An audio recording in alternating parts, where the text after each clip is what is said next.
오늘부터는 제가 이제 누가복음을 여러분과 나누면서 말씀을 나누고자 합니다.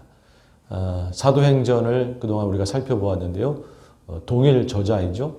동일 저자이신 누가가 쓴 누가복음. 우리 누가복음을 오늘부터 이제 나눠보고자 하는데요. 특별히 예수님의 공생애를 기록하고 있는 누가복음 4장 14절 이후의 말씀을 쭉 살펴보면서 은혜를 나눠보고자 합니다. 첫 번째로 가난한 자와 함께 하시는 예수님입니다. 가난한 자와 함께 하시는 예수님. 우리 누가복음 4장 14절 이하의 말씀 다시 한번 읽습니다. 시작. 예수께서 성령의 능력으로 갈릴리에 돌아가시니 그 소문이 사방에 퍼졌고 친히 그 여러 회당에서 가르치심에 무사람에게 칭송을 받으시더라. 아멘. 예수님께서 갈릴리로 가셨다. 여러분, 예수님은 갈릴리에서 제일 많이 사역을 하셨습니다. 예수님이 그 공생의 3년 반의 기간 동안에 갈릴리에서 거의 한 20개월 가까이를 사역을 하셨고, 유대하고 예루살렘과 유대를 중심으로는 1년 조금 넘는 1년 한 2개월 정도를 사역하셨고, 나머지는 더 이방 지역들을 다니시면서 사역을 하셨는데요. 예수님의 주 무대가 바로 갈릴리였습니다. 그리고 우리 누가복음, 또 마태복음, 마가복음, 요한복음이 있는데 특별히 마태, 마가, 누가복음은 공관복음이라고 이야기하고 요한복음은 따로 이야기를 하죠. 왜 그러는가? 마태, 마가, 누가복음은 서로 겹치는 내용들이 많이 있습니다. 비슷한 내용들이 많이 있어요. 반 이상, 마가복음 같은 경우는 90% 이상이 마태복음과 누가복음이 기록되어 있고 비슷한 내용이 많고, 그 반면에 요한복음은 나머지 복음서들하고는 내용이 좀 많이 다릅니다. 비슷한 부분이 10%도 채 되질 않아요. 그런 이유도 있겠지만은 더 큰 이유는 무엇이냐면, 왜 공관복음이라고 이야기하냐면 마태, 마가, 누가는 갈릴리에서 사역하신 예수님 중심으로 기록을 한 것이고, 요한복음은 예루살렘과 유대를 중심으로 사역하신 예수님의 사역을 기록하고 있는 데서 구별이 되는 겁니다. 같은 관점으로, 즉 뭐냐면 마태, 마가, 누가는 갈릴리에서 사역하신 예수님, 갈릴리에서 중점적으로 사역하신 예수님을 기록해주고 있는 거예요. 자, 그렇다 그러면 예수님이 주 무대로 사역하셨던 갈릴리, 이 갈릴리라는 곳은 어떤 곳인가? 한마디로 이야기하면 갈릴리는 무시당하는 곳이었고, 비천한 곳이었고, 어려움이 가득한, 상처가 가득한 지역이 갈릴리였습니다. 두 가지로 얘기해 볼 수 있는데, 한 가지는 역사적 이유 때문에 그렇습니다. 이스라엘이 옛날에 아시리아한테 점령당했을 때 가장 먼저 침략당했던 지역이 바로 이 갈릴리 지역이었었고, 가장 심하게 핍박을 받았고, 그래서 많은 그 이방인들이 거기 몰려와서 거기서 살면서 또 혈통적으로도 혼혈이 되기도 하고, 그곳에서 전쟁도 많이 일어나고 하면서 이스라엘 백성에게는 이 갈릴리라고 하는 지역은 차라리 이방인들처럼 취급을 받을 정도로 이 갈릴리라는 곳은 전쟁의 상처가 있는 것, 그리고 여러 가지 무시당하는 상처가 있는 것, 그런 곳이 바로 역사적으로 그런 아픔이 있는 갈릴리였습니다. 두 번째는 우리가 잘 아는 그 갈릴리 호수, 갈릴리 바다. 그 갈릴리 바다 주변이 평야가 이렇게 쭉 있거든요. 그런 평야들 가운데서 곡식이 잘 났습니다. 그런데 그 곡식들을 갈릴리 백성들이 먹었던 것이 아니라 바로 주류층이 살고 있는 예루살렘과 유대로 다 그쪽으로 갔어요. 곡식은. 그러니까 갈릴리에 있던 사람들은 자신이 그렇게 열심히 추수해가지고 다 예루살렘으로 보내고, 정작 자신들은 가난하게 살았던, 조금 더 심하게 이야기하면 착취를 당했던 곳이 갈릴리입니다. 그러니까 갈릴리는 삶의 현실로도 그런 어려움이 있었고, 역사적으로도 아픔이 있었고, 여러분 그랬던 곳이 갈릴리예요. 여러분, 그런데 예수님이 이러한 갈릴리를 중심으로 사역을 하셨다라는 것이죠. 과연 이것이 우리한테 주는 의미는 무엇인가? 첫 번째로 주님은 가난한 자를 품으시고 차별 없이 은혜를 베푸신다라는 것이에요. 차별 없이. 여러분, 예수님이 얼마든지 예루살렘에서 더 떵떵거리면서 사역할 수 있었겠죠. 그러나 예수님은 그렇게 하지 아니하시고 아픔이 있는 곳, 슬픔이 있는 곳, 상처가 있는 곳, 갈릴리로 가셔서 거기서 예수님은 사역을 하신 것이죠. 그 얘기는 뭐냐면 예수님은 꼭 있는 것, 아니면 부자, 아니면 어떤 기득 이런 것이 아니라 가난하고 힘들고 어렵고 상처 입은 그런 자라 할지라도 소외하지 아니하시고 그들을 품고 안아주시고 그들에게 복음을 주시는 분이 주님이시더라라는 것이죠. 지휘고하를 막론하고 그 누구도 품어주시는 우리 주님이시라는 것이죠. 그럼 말씀을 한번 보겠습니다. 신명기 10장 17절 이하의 말씀입니다. 시작. 너희의 하나님 여호와 신 가운데 신이시며 주 가운데 주시오 크고 능하시며 두려우신 하나님이시라. 사람을 외모로 보지 아니하시며 뇌물을 받지 아니하시고 고아와 가부를 위하여 정의를 행하시며 나그네를 사랑하여 그에게 떡과 옷을 주시나니. 아멘. 여러분, 우리 하나님은 사람을 외모로 보지 아니하신다. 겉의 모습으로 그런 것들로 판단하고 그런 것이 아니라 고아라 할지라도 과부라 할지라도 어려운 자라 할지라도 가난한 자라 할지라도 그 누구라도 불쌍히 여기시면서 품어주시면서 그들과 함께하면서 그들에게도 복음을 주는 그런 분이 우리 예수님이시다라는 것이죠. 여러분, 그랬기 때문에 우리도 구원을 받을 수 있는 줄로 믿습니다. 여러분, 혈통적으로도 그렇고 이방인들, 가난한 자들, 유대인이 아닌 이방인이라 그러면 무시당하는 존재였던 것이고 유대인들한테 무시당하고 이방인이야 헬라인이야 무시당하고 구원을 받을 수 없는 그러한 부류로 취급당하고 그러나 우리 예수님은 이방인이라 할지라도 가난한 자라 할지라도 그들에게 다가가서 복음을 전해주시고 그들을 사랑해 주시고 그들과 함께해 주셨던 분이 우리 주님이시더라라는 것이죠. 여러분, 그래서 그 누구라도 예수님을 믿으면 구원의 백성이 되는 줄로 믿습니다. 아멘. 여러분, 그래서 이 갈릴리에 대한 이사야의 예언이 있습니다. 이사야에서 9장 1절 이하의 말씀 함께 읽겠습니다. 시작. 전에 고통받던 자들에게 흑암이 없으리로다. 옛적에는 여호와께서 스불론 땅과 납달리 땅에 멸시를 당하게 하셨더니 후에는 해변길과 요단 저쪽 이방의 갈릴리를 영화롭게 하셨느니라. 흑암에 행하던 백성이 큰 빛을 보고 사망의 그늘 땅에 거주하던 자에게 빛이 비치도다. 아멘. 갈릴리를 영화롭게 하셨도다. 멸시를 당하던 그곳이 이제는 영화롭게 되리라. 빛을 비치도다. 즉 갈릴리의 예수 그리스도의 그 진리의 빛이 비치게 되더라 라고 이사야 선지자가 예언하고 있던 것이죠. 이 예언의 말씀 그대로 예수님은 그 상처 있고 가난하고 힘든 그 갈릴리에 가서 진리의 빛을 비추심으로 주님의 사랑을 나타내셨던 것입니다. 여러분, 주님은 이처럼 그 누구와도 함께 하시며 그 누구라도 사랑하시고 구원하시는 분인 줄로 믿습니다. 두 번째로 여러분, 예수님께서 갈릴리에서 사역하셨다라는 의미는 무엇이냐면 직접 그들과 함께 하시며 도우셨다라는 것이에요. 말씀을 한번 보겠습니다. 마태복음 4장 12절 이하의 말씀입니다. 시작. 예수께서 요한이 잡혔음을 들으시고 갈릴리로 물러가셨다가 나사렛을 떠나 스불론과 납달리 지역 해변에 있는 가버나움에 가서 사시니.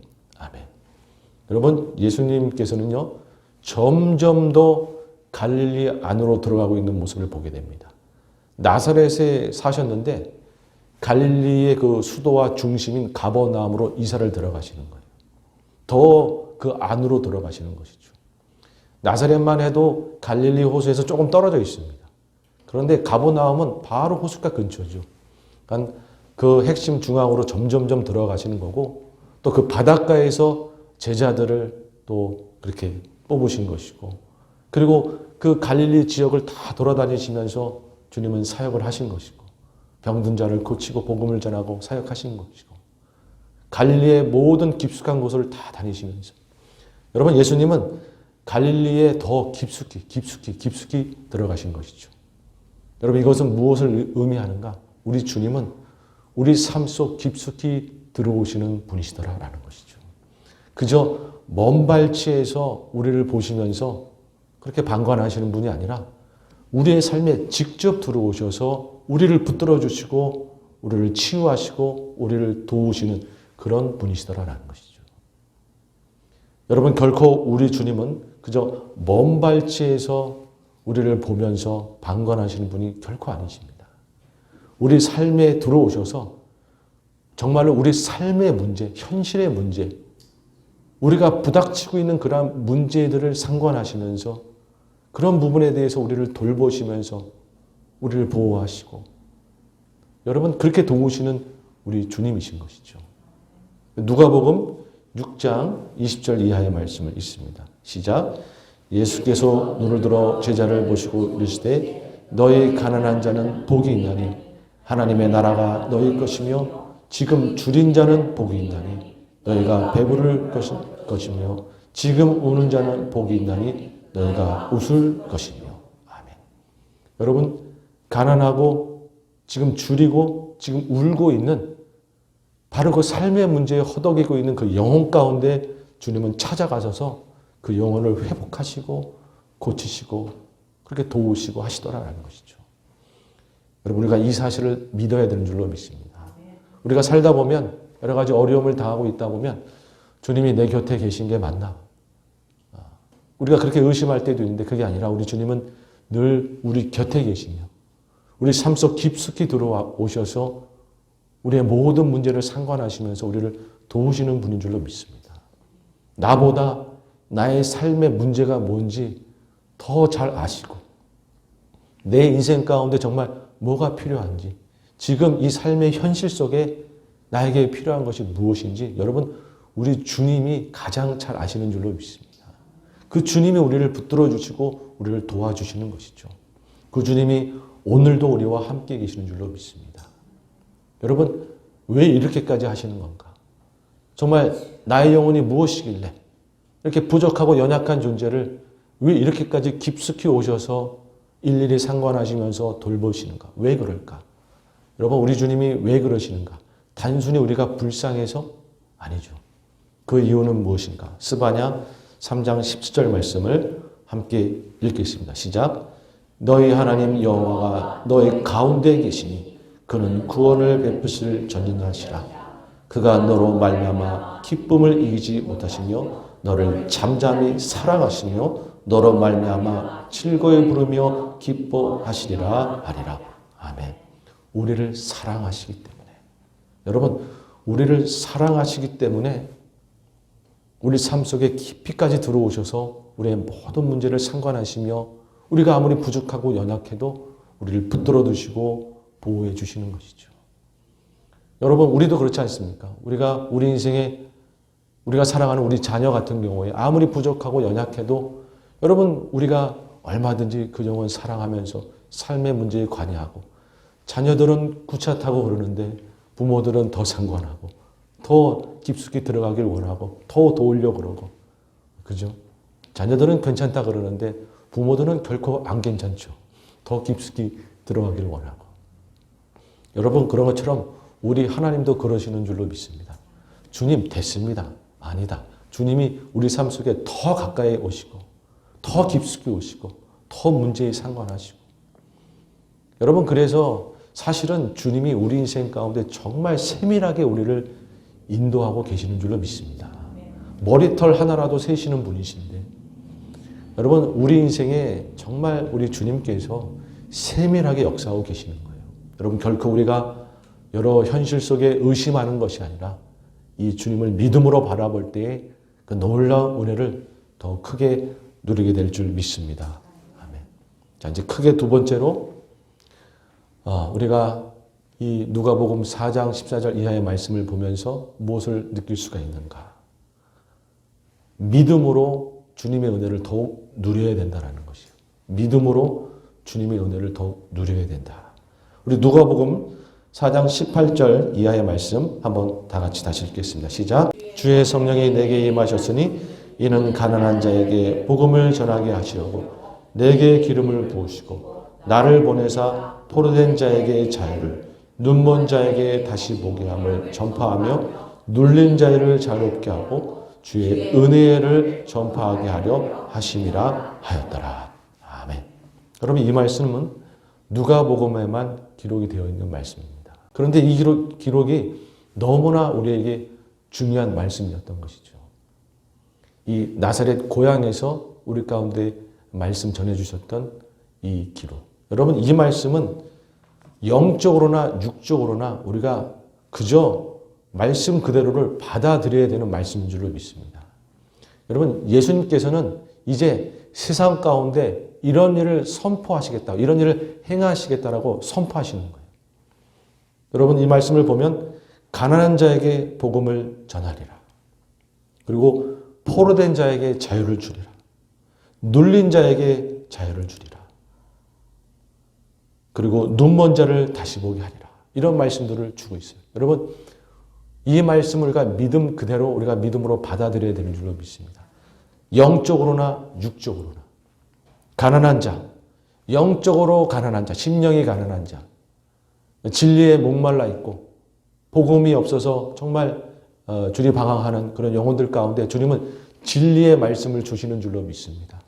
그리고 육적으로도 가난한 자 가운데 주님께서 축복하실 것이고 필요를 채워주실 것이고 현실적인 어려움 가운데 주님께서 보호하실 것이고 역사하실 것이고 여러분 믿으십니까? 아멘. 그리고 포로된 자, 죄와 사망 권세에 포로되어 있는 인류들, 여러분 그런 인류 가운데 주님은 십자가 복음을 선포하실 것이고 그리고 육적으로 우리 실질적으로 우리 삶 가운데 삶의 여러 가지 것들에 얽매여 있는 자들 가운데 하나님이 자유케 하실 것이고 진리가 너희를 자유케 하리라. 우리 삶의 문제에 여러 가지 얼마나 우리가 얽매여 있고 포로되어 있고 묶여 있습니까? 여러분 그런 것들에 주님께서는 자유케 하실 줄로 믿습니다. 그리고 눈먼 자, 진리의 영적으로 진리의 눈이 멀어 있는 자에게 복음의 빛을 비춰주리라 라는 것이고 또 육적으로 여러 가지 불치병과 정말 여러 가지 아픔 가운데 고통받고 있는 영혼들을 치유하실 것이다 라는 것이죠. 여러분 우리 주님은 치유의 하나님이신 줄로 믿습니다. 아멘. 그리고 마지막으로 눌린 자, 여러 가지 죄와 사망 권세에 눌려있는 자들 가운데 주님께서 진리로 자유케 하리라 라는 것도 있고 세상 문제에 눌려있고 세상 여러 가지 삶의 무게에 눌려있는 자들 가운데 하나님이 그를 일으키실 것이고 그를 자유케 하실 것이다 라는 것이죠. 여러분 이 말씀은 우리에게 너무나 귀한 말씀인 것이죠. 이 말씀을 어떻게 더 멋있게 해석하는 걸 떠나서 이 말씀 우리가 있는 그대로 믿고 받아들이는 것이 중요한 줄로 믿습니다. 믿고 받아들이는 자에게 이 말씀이 더 강하게 다가오는 것이죠. 여러분 예수님께서 이 말씀을 하시고 나서 바로 이어서 무슨 말씀을 하시는가? 누가복음 4장 20절 말씀 함께 읽습니다. 시작. 책을 덮어 그 맡은 자에게 주시고 앉으시니 회당에 있는 자들이 다 주목하여 보더라.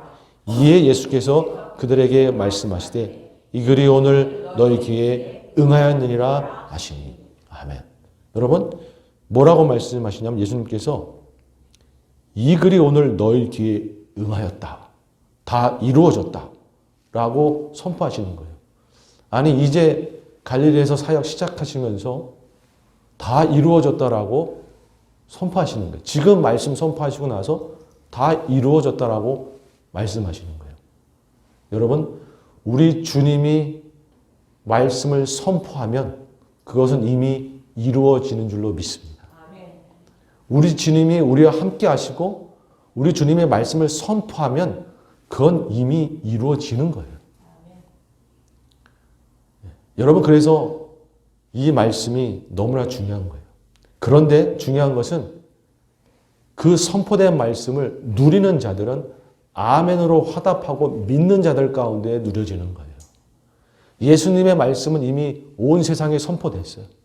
그런데 그 말씀을 누리는 자는 누구냐? 믿음으로 받아들이는 자라는 거죠.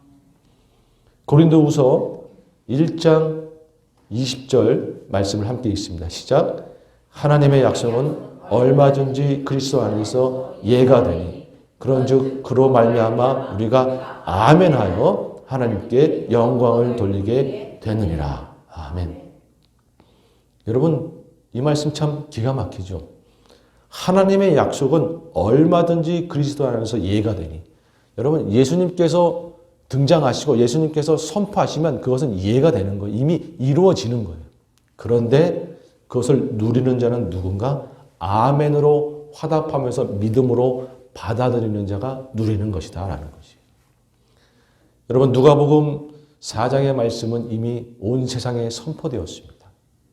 가난한 자에게 복음을 전하시고 눌린 자를 자유케 하고 여러분 눈먼 자를 보게 하고 이런 말씀은 이미 선포되었어요. 중요한 것은 우리가 이 말씀을 믿음으로 받아들이는 것이 중요한 줄로 믿습니다. 여러분 주님은 오늘 우리 삶 가운데 치유를 허락하실 줄로 믿습니다. 믿으십니까? 주님은 우리 삶 가운데 충만하게 부욕해 하실 줄로 믿습니다. 여러분 믿으십니까? 여러분 주님께서는 우리 교회를 부흥케 하실 줄로 믿습니다. 여러분 믿으십니까? 여러분 주님께서는 우리 삶을 새롭게 하실 줄로 믿습니다. 믿으십니까? 우리가 믿음으로 받아들이면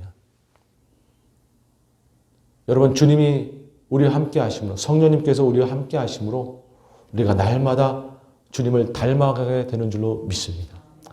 여러분 우리가 이러한 것을 믿음으로 받아들이고 정말 아멘으로 화답하면서 나아가면 그 주님의 말씀은 나의 것이 되는 거예요. 우리의 것이 되는 겁니다. 아무쪼록 우리가 믿음으로 주님의 말씀을 마음으로 받아들이는 자가 되기를 주 이름으로 축원합니다. 여러분 그런데 이 말씀이 선포되는 그 나사렛 회당에서 유대인들의 반응은 어땠는가? 누가복음 4장 23절 이하의 말씀을 함께 읽습니다. 시작. 예수께서 그들에게 이르시되 너희가 반드시 의사야 너 자신을 고치라 하는 속담을 인용하여 내게 말하기를 우리가 들은 바 가버나움에서 행한 일을 내 고향 여기서도 행하라 하리라. 아멘. 이게 무슨 말씀이냐면 예수님께서 지금 유대인들을 책망하면서 이야기를 하고 있는 거예요.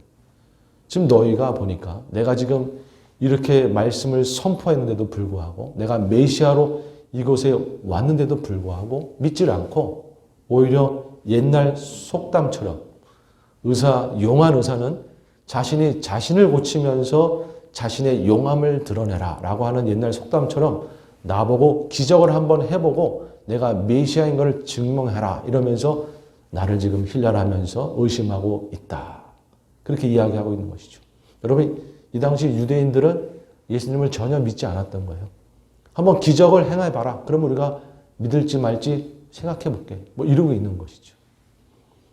여러분 그랬기 때문에 이들은 이 예수님이 선포한 이 말씀을 누리지 못하는 거예요. 자기 것이 되질 못하는 겁니다. 여러분 그러나 우리가 이 말씀을 믿을 때에 이 예수님의 말씀은 나의 것이 되는 줄로 믿습니다. 여러분 그래서 우리는 삶을 살아갈 때 그 삶에 어려움이 있을 때 더욱 믿음이 필요한 줄로 믿습니다. 말씀을 한번 보죠. 히브리서 11장 6절 말씀입니다. 시작. 믿음이 없이는 하나님을 기쁘시게 하지 못하나니 하나님께 나아가는 자는 반드시 그가 계신 것과 또한 그가 자기를 찾는 자들에게 상 주시는 이심을 믿어야 할지니라. 아멘. 여러분 우리는 주님이 계신 것을 주님이 나와 함께 계신 것을 믿어야 하는 줄로 믿습니다. 그리고 주님을 찾는 자에게 주님은 은혜를 베푸시고 놀라운 것들로 역사하시는 그런 분이신 것을 우리가 믿어야 할 줄로 믿습니다. 삶이 힘들고 어려울 때 우리가 더 믿음을 잃지 말고 굳건히 주님을 신뢰하고 믿을 때에 그 하나님의 말씀이 내 삶에 이루어지는 것이죠. 여러분 우리는 그러한 삶을 살아야 되는 줄로 믿습니다. 이제 말씀을 정리하도록 하겠습니다. 여러분 예수님께서는 그 좋은 예루살렘 그리고 궁궐 그런 데 가서 사신 것이 아니라 아픔이 있고 상처가 있고 가난한 자들이 모여있던 갈릴리로 가셨습니다. 그리고 갈릴리에서 사역하셨어요. 여러분, 가난하고 힘들고 상처 있고 이방인이고 무시당하고 멸시당했던 그런 자들을 물리치지 아니하시고 품어주셨던 예수님. 그리고 그런 삶 가운데 깊숙이 들어와서, 그런 영혼들의 삶 가운데 깊숙이 들어와서 더욱 역사해 주시고 모든 삶 가운데 문제들 가운데 상관하시고 은혜를 베풀어 주시고 응답해 주셨던 예수님. 여러분, 지금도 우리가 믿음으로 주님 앞에 나아가면 이 주님의 놀라운 말씀들과 그 역사들이 나의 것이 될 줄로 믿습니다. 우리 교회의 것이 될 줄로 믿습니다. 아무쪼록 우리가 믿음으로 주님의 말씀을 붙들므로 주님의 은혜를 더욱 누리며 사는 우리 성도님들 다 되시기를 주님의 이름으로 축원합니다. 아멘.